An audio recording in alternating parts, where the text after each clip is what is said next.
Budget buds ba hinahanap ninyo with quality? Look no further. Hawak ko right now is the ITEL na buds Neo. Really nice, very affordable. Nagawa ni ITEL. Alam natin gawa ni ITEL, no? Is definitely may quality. Hindi lang just any knock-off brand, no? And what's nice dito sa kanya is, well, magandang design. No? Well, looks a lot like, you know, the Apple brand. And of course, pag nilagay mo sa yung tenga, it looks like this. Medyo mas mahaba lang siya than the Apple AirBuds, no? So, yung stick niya looks longer, pero yung charging case niya looks really small. What I like dito sa kanya is tumatagal ang kanyang playback time. On a single charge, kaya na mag 5 hours, no?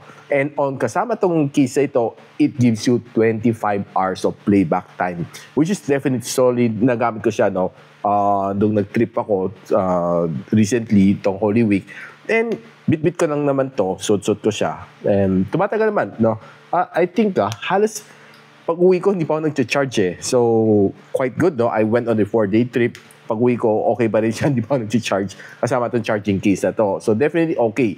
So, yung kanyang sound quality is good, no? And I've been listening to Spotify while on my trip, nasa loob ng train. And it really, no, walang problema as long as hindi ka lumalayo sobra sa yung smartphone, eh maganda naman yung kanyang connection. I did try some mild gaming, was able to give me some good sounds naman dito sa kanya. I'm not quite sure kung meron siyang low latency, pero nung naglalaro naman ako ng Farlight 84, parang wala naman masyadong naging problema na lag ang kanyang sounds.